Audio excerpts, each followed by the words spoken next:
Подсолнух. Комфорт и уют в каждый дом. Бір елдің өзіне тән ерекшелігі бар мәдениеттері болады.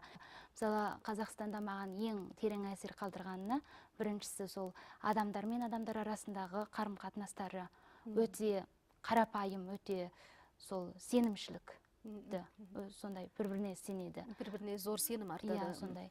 Мысалға келтіріп айтсақ, мысалы мен таксимен, мысалы таксиге отырған кезде екі жерге баратын болсам, бірінші жерге барып, мысалы бірдеңке алып келейін деп тоқтап тұрсаңыз деп айтсам, ол жарайды бара бере ғой деп айтады. Ол басқалар секілді, мысалы онда алдымен маған ақшасын төлеп кет, қашып кетсең қалай болады дегендей ондай оқиға болған жоқ.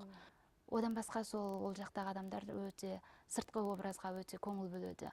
Олардың кигендері өздерін өте таза ұстайды, ретті ұстайды. Мысалы, мемлекеттік органдарда жұмыс істейтін қызметкерлерден басқа сол базарда көктат сататын адамдарға дейін халықтардың барлығы сол өте ретті, таза киінеді. Одан басқа тағы да сол олар уақытқа өте құрмет етеді. Уақытқа деген көзқарастары өте жоғары. Мысалы, таңертең сағат 10-да жұмыс бастайды десе, одан онын қалдырмайды. Бірақ та бұның да екі жағы болады. Мысалы, кешкі сағат 6-да жұмыстан түсетін болса, 1 минутта артық болмайды. Сол 6-да, дәл 6-ға келгенде кетіп қалады. Мысалы, сен бір шұғыл жұмысың болып қалса, бір көмек сұрау керек болатын болса, олар жоқ, мен жұмыстан түстім деп кетіп қалады. Осындай бір оқиғалар бар. Тағы да сол ол жақтың адамдары өте әдепті.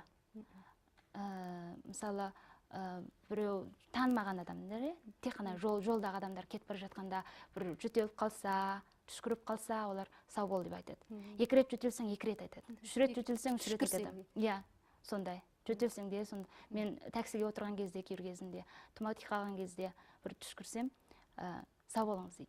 2-ші рет тағы түшкіремін ғой, тағы сау болыңыз дейді. 3-ші ретте тағы да сондай олардың әдеттері.